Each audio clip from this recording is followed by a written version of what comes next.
everyone, I'm Edess from Union TV, and we are stopping off around the U today at Burnett Middle School. And I have the chance of sitting down and talking with Diana Schrader. Did I pronounce that right? You Schraer? did, yeah. Okay, awesome.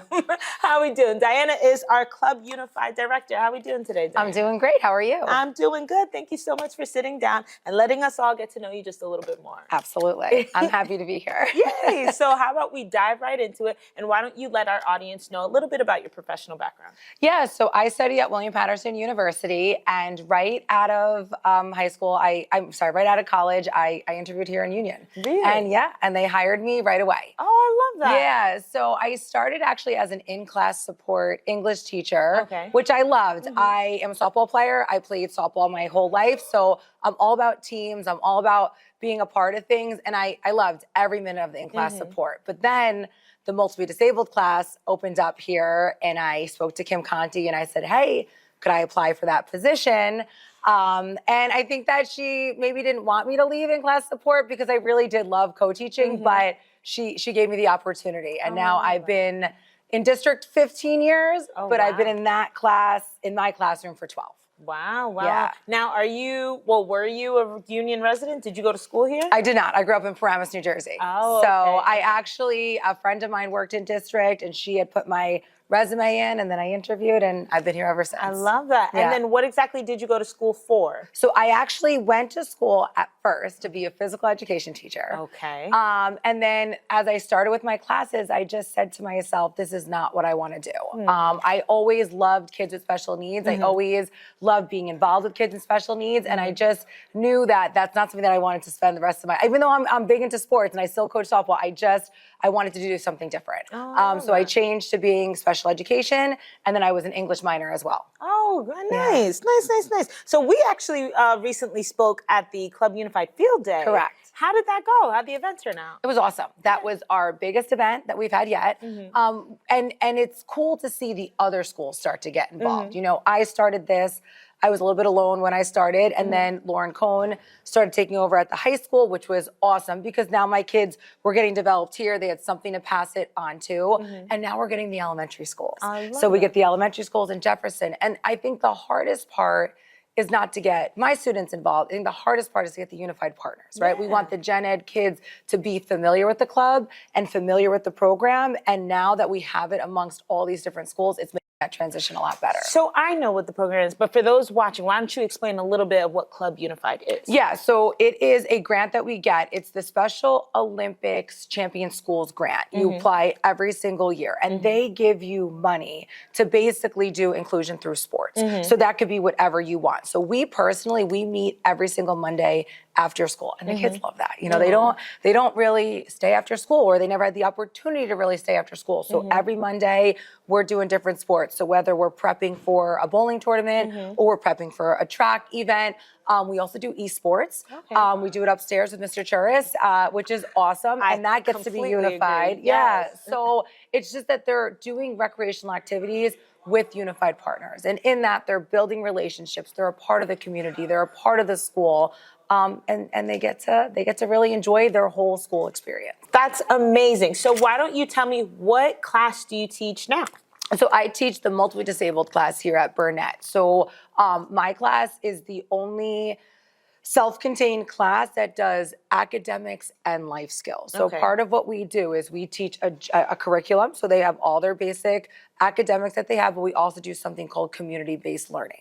So we take the kids out into the community, whether it's creating a shopping list, going to ShopRite, buying the ingredients, and cooking here in class. That's amazing. Whether it's walking in town, getting used to traffic signs, walking the community, getting used with money, social skills, ordering from a menu. The district provides us with that curriculum, and it supports our students, you know, with their needs. I absolutely love that. Just from a personal stance, hearing that you guys provide this opportunity for students, knowing that I have someone at home that would have loved to go through these exact processes. And I'm glad that Union is doing that. Yes. Union is doing something, because it is beneficial. A lot of people may not know. Counting money, being out into the world, it's something that you need to experience on your own. And if you don't get that at home, if people don't think. And let me tell you something, it's a hard program to get started.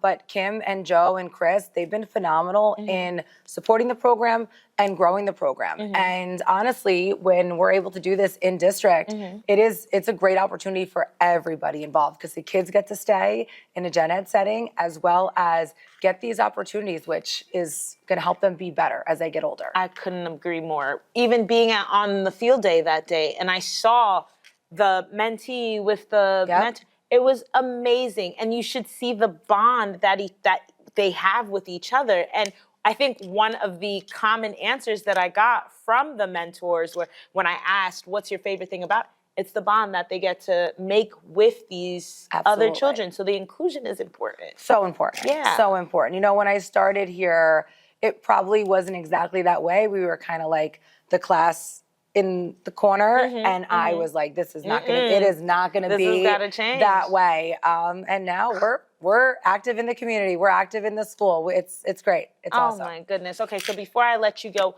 what other things can we look forward to for our special inclusion students for Club Unified? Yeah, so I think it varies on a school-to-school basis based on what they're doing. Us personally, like my kids, they do a buddy lunch every single Wednesday. So that involves different holiday parties. We do different activities after school. We do compete twice a year. So we compete in the bowling tournament, actually 3 times a year now, the esports unified event, and then we do the track event. But the next big thing up for us is going to be the torch run. So the Union Police Department is amazing. They support us in everything that we do. I can't thank them enough for everything that they do. June 7th, we will go there. They will run a torch. So basically every town in the state of New Jersey passes a torch from town to town to town. And then our 21 athletes will drive down to Trenton, and that's where the opening ceremonies are gonna be. And as they open these ceremonies, a police officer will run that torch in, light the torch, and then the games begin for the whole weekend. So that's probably our next big event, is that's what they're gonna be able to do. I love that. And I bet every year, because I see it and I also kick it off recording, the students must love it. I love it. I could see it. It's their time to shine. Yeah, exactly. You could see it in their faces. And one thing that I love about the torch run, they wait on the sidelines and they cheer them off as they kick off. And it's such a, for me, warm feeling. Like it's such a warm feeling in my heart. Absolutely. I love everything that you're doing here. Everything that you're doing Thank you. here. Well, we I know the appreciate families appreciate it, but most importantly, it's about our kids. The kids appreciate it. Quick question, are we doing anything during the summer, or the torch run is what kicks off the summer? No, so they will do ESY. That's separate through special services. I actually don't do ESY. I'm a softball coach. So I have to spend 14 days out in Colorado. I do a lot of recruiting and high-end softball. I'm not really around to be here in July, but they do run a great program. I think this year it's going to be at Hannah Caldwell. So they do, I think it's Monday through Thursday, half day this year. So the kids are a part of that, and they do continue the CBI and the unified stuff, but that's just for a couple of weeks. Gotcha. Yeah. That's still great. Well, thank you so much for sitting down and talking with me. I know everyone at home is appreciative and watching and learning a couple things they didn't know before you sat down. I appreciate it. Of course, and thank you everyone at home for watching. We will catch you guys next time on another great episode of Around the U. I'll see you next time.